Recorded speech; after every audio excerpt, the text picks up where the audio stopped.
ہمارے معاشرے کے اندر رجب ہے، رجب یہ بھی مہینہ آ گیا ہے. لوگوں نے سوال پوچھے یہ رجب کے کنڈے ہوتے ہیں وہ کیا ہوتے ہیں جی؟ پوری ایک کہانی گڑی ہوئی ہے. امام جعفر صادق نے ایک فلانی کو کہا تھا اگر یہ کرو گی وغیرہ وغیرہ.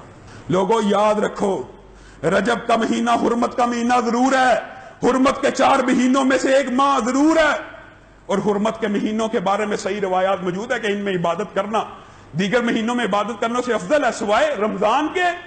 اور ذی الحج ویسے ہی حرمت کا مہینہ ہے، اس کی پہلی 10 راتیں تمام مہینوں کے اندر عبادت کرنے سے بہتر ہوتی ہے، لیکن ان کے بعد حرمت کے مہینے عبادت کے لحاظ سے اچھے ہوتے ہیں. لیکن حقیقت بات پتہ کیا ہے؟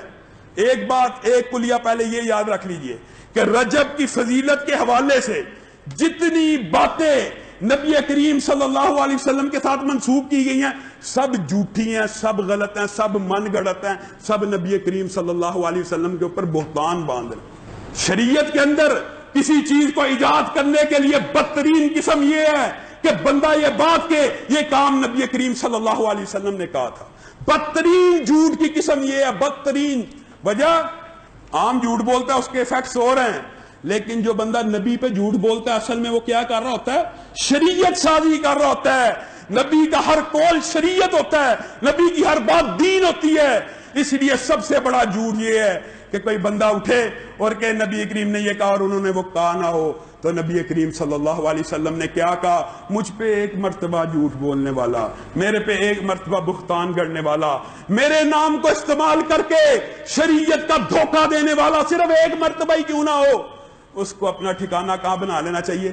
جہنم کی آگ میں. نبی کریم کے اوپر جھوٹ بولنا اتنا بڑا عذاب ہے. اور وجوہات بھی بیان کر دی جائے نا، یہ جی لامہ صاحب یہ جو حدیث ہے اس کی کیا وجہ ضعیف؟ یہ وجہ اس کا فلاں راوی ضعیف ہے، اس کا فلاں راوی مجہول ہے، اس کی سند میں انقطاع ہے، یہ سند متصل نہیں ہے. ان سب باتوں کے باوجود بس اپنی اور سنگینی کی بات بتانا چاہتا ہوں. 22 رجب کو اس مہینے کے اندر بہت سی بدعات ہیں، 2 بدعات زیادہ ہیں.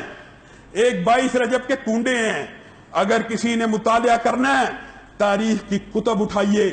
22 رجب کو اسلامی ہسٹری میں کوئی واقعہ نہیں ہوا سوائے ایک عظیم الشان واقعے کے. وہ کیا؟ حضرت امیر معاویہ کا یوم وفات ہے.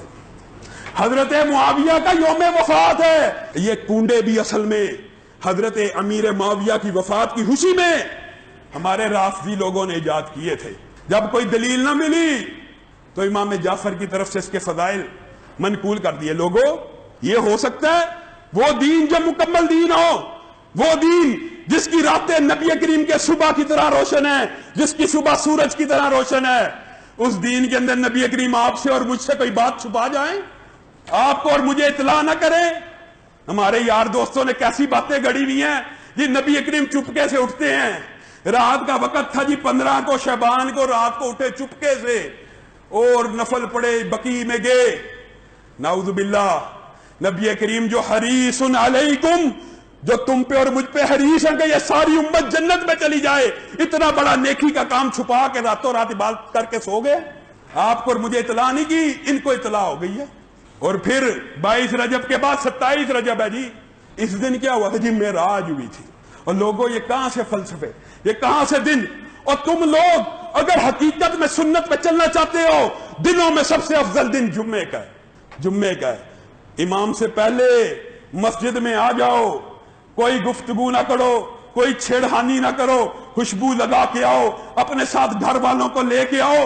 ہر قدم پہ 1 سال کے قیام اور 1 سال کے رمضان کا ثواب. یہ نہیں لینا جو صحیح سنت سے ثابت ہے. پیر اور جمعرات کا روزہ رکھنا وہ نہیں کرنا. جو رمضان سب سے افضل ہے، جو ذی الحج کے 10 دن ہیں ان میں عمل نہیں کرنا. جو بات من گڑت مولوی پیر نے بتا دی ہے 27 کو یہ عبادت کرو گے، نبی کریم معراج پہ گئے تھے، یہ ہوا تھا وہ ہوا تھا. پہلی بات تو یہ ہے کہ معراج کی تاریخ بھی ثابت نہیں ہے. بالفرض معراج کی تاریخ ثابت ہو تو اس کے بعد نبی کریم دنیا میں کتنی دیر زندہ رہے؟ 13 برس، 15 برس، اتنے برس زندہ رہے. انہوں نے تو 27 رجب کو مجھے اور آپ کو کوئی خاص عبادت نہیں بتلائی. آپ کو کہاں سے وحی آ گئی ہے؟ آپ نے کہاں سے گاڑ لی ہے؟